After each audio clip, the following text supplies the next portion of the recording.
Seigneur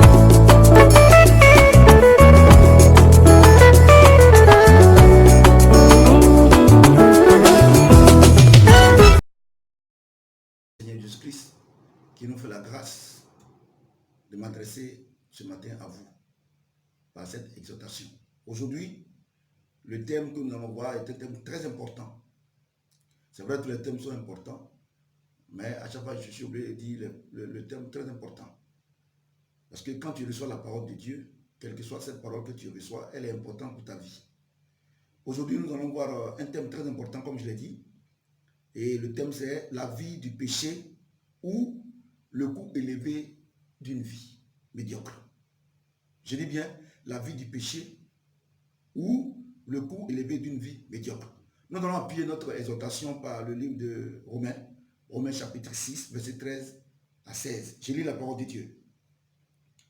Ne livrez pas vos membres au péché comme des instruments d'iniquité, mais donnez-vous vous-même à Dieu comme étant vivants de mort que vous étiez et offrez à Dieu vos membres comme des instruments de justice. Car le péché n'aura point de pouvoir sur vous, puisque vous êtes non sous la loi, mais sous la grâce.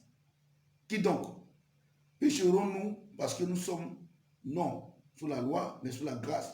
Loin de là. Ne savez-vous pas que quand vous livrant à quelqu'un comme esclave, pour lui obéir, vous êtes esclave de celui à qui vous obéissez, soit du péché qui conduit à la mort, soit de l'obéissance qui conduit à la justice. Voyez-vous, j'ai dit que le terme c'est la vie du péché ou le coût élevé d'une vie médiocre. Vous savez, je vais vous dire une chose. Quand le Seigneur nous demande de ne pas vivre la vie du péché, ce n'est pas pour le Seigneur. Quand un homme de Dieu, il enseigne, il dit, mais ne vivez pas la vie du péché, ce n'est pas pour lui. Aujourd'hui, là, Dieu va t'enseigner. Pourquoi il te dit de ne pas vivre la vie du péché? Tu comprends? Il va t'enseigner. Quand il va finir de t'enseigner, là, tu sauras que ce n'est pas pour Dieu qu'il parle, mais c'est pour toi. Regarde, il dit que ne livrez pas vos membres au péché,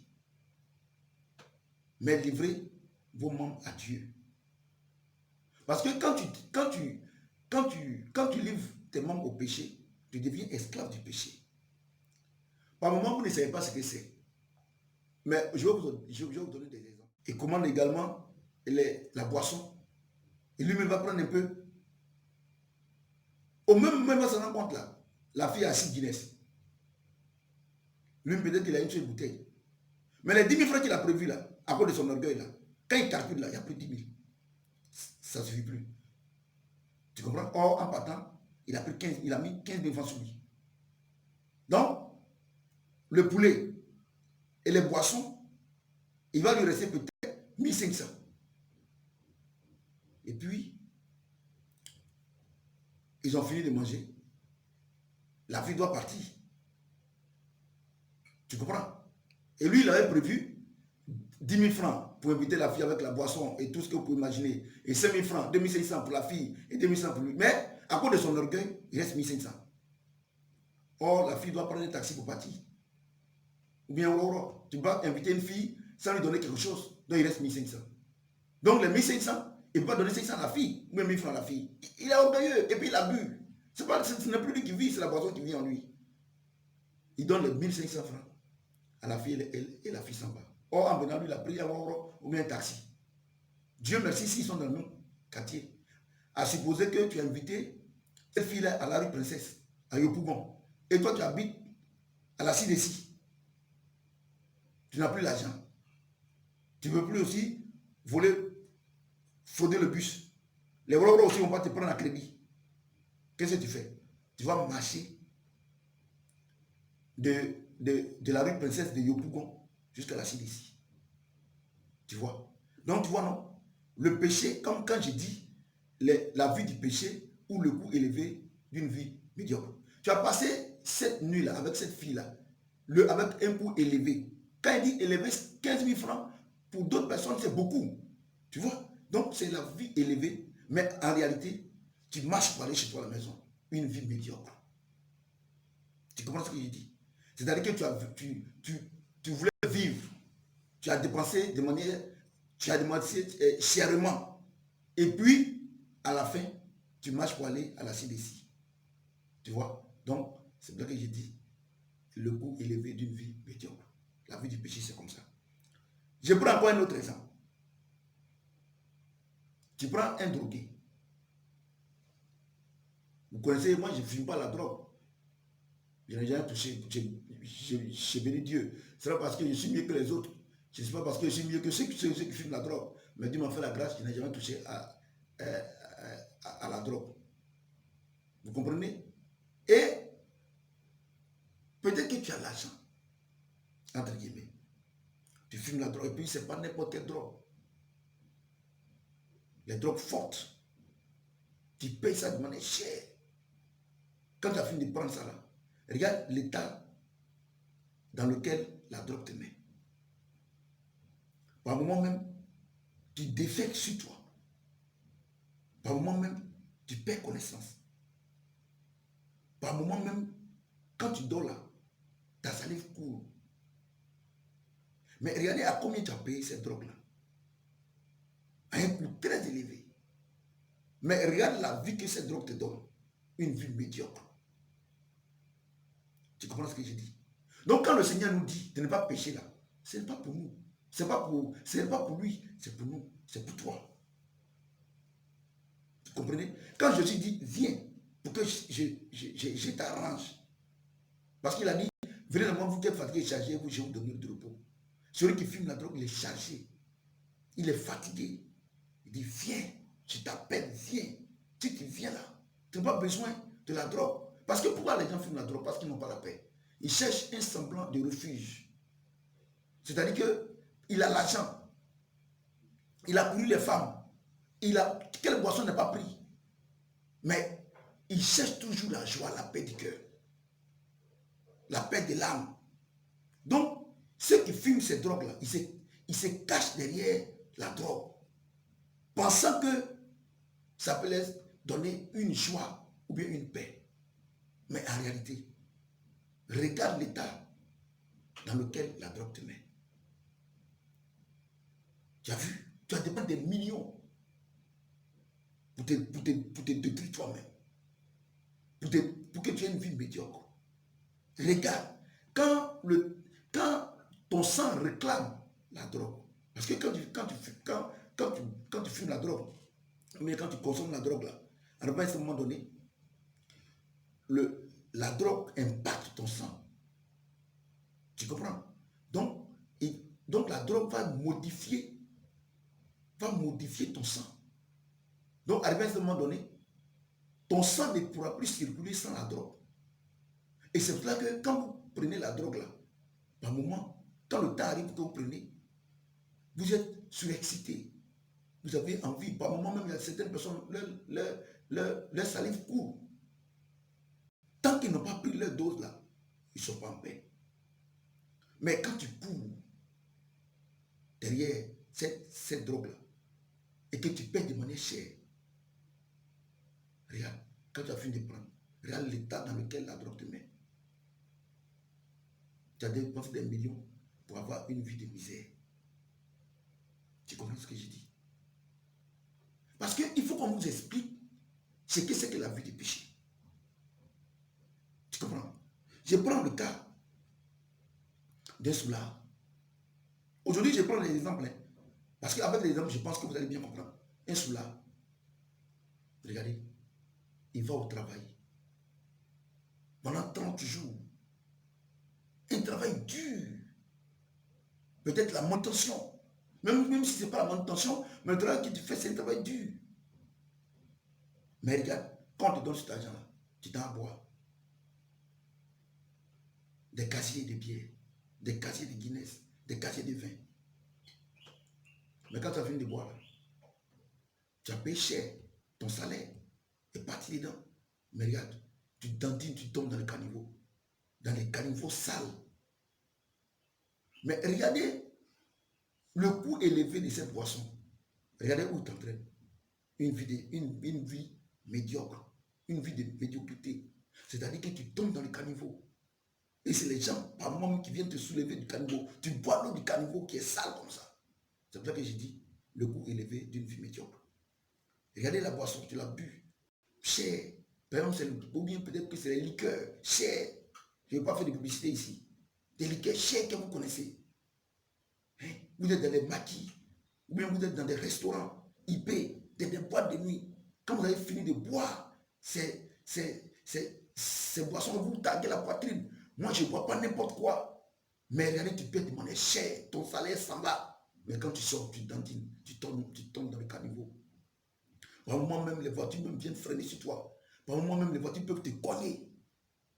Hein? Tu peux te blesser, casser la jambe. Mais regardez, cette vie élevée, il y a peut-être 1 heure de temps, dans la boîte de nuit, dans le maquis, les gens te vénéraient. Les gens disaient que vraiment tu es le boss. Les gens faisaient ton atalakou. Tu comprends? Mais regardez, tu es sorti. Toi seul maintenant dans le caniveau. Tu n'es pas avec eux. Tu comprends pourquoi Jésus est bon?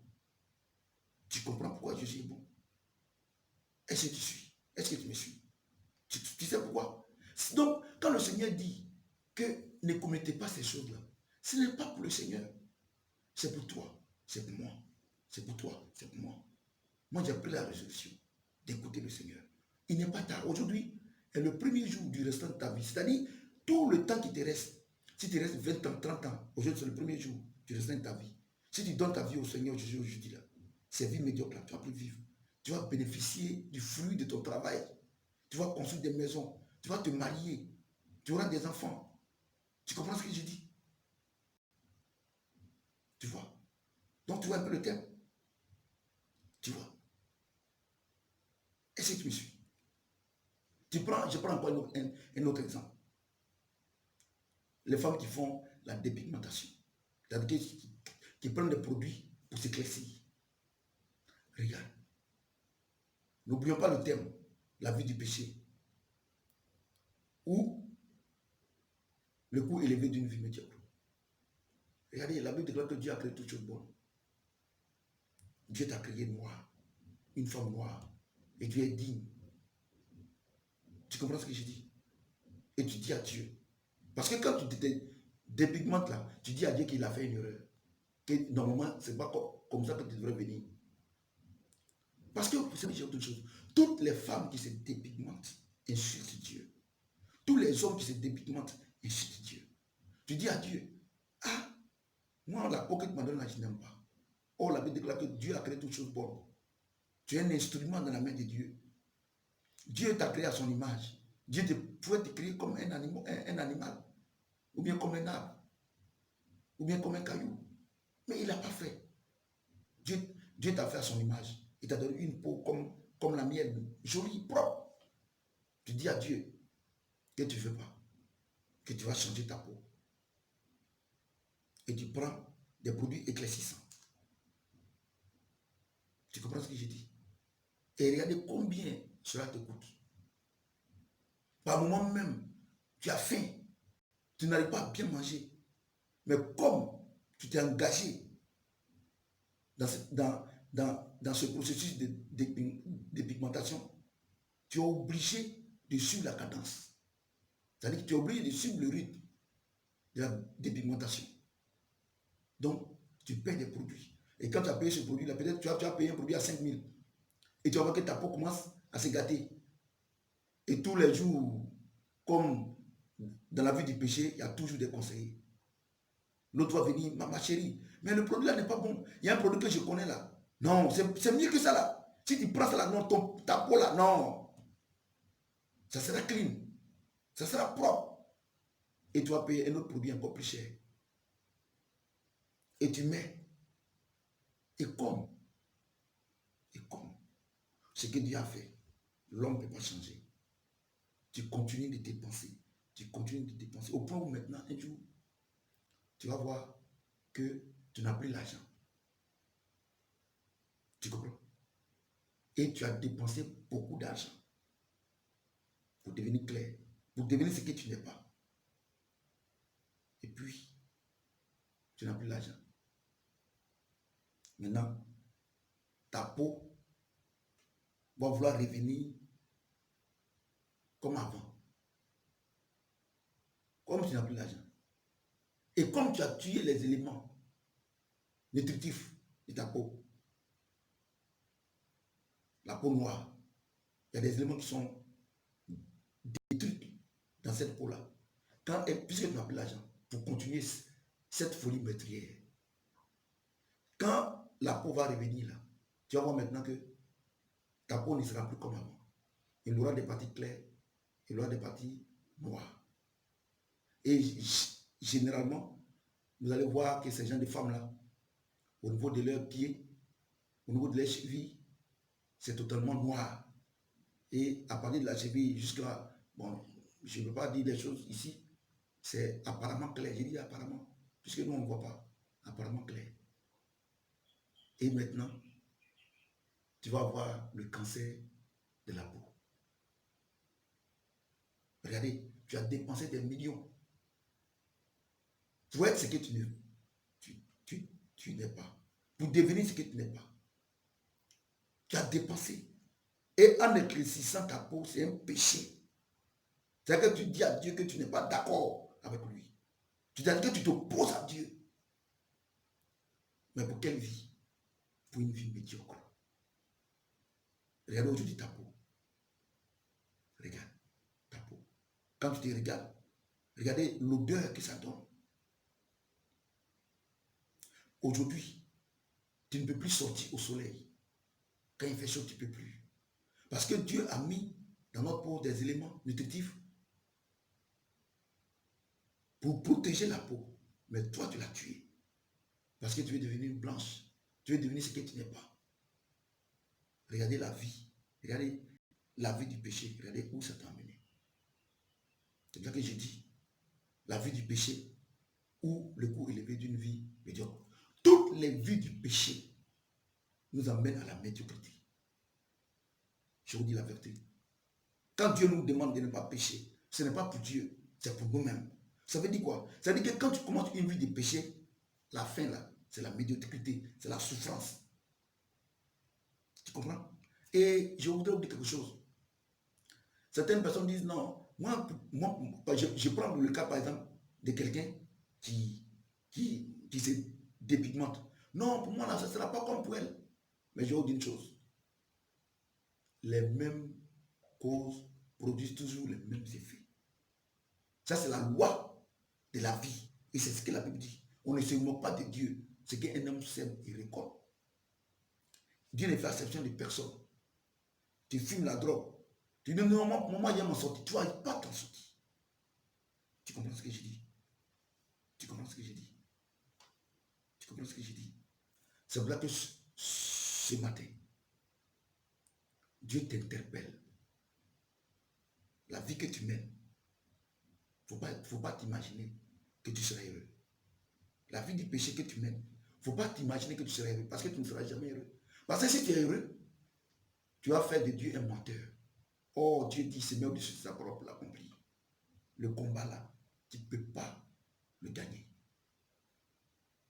Parce que la vie que tu es dedans là, tu ne pourras pas t'en sortir.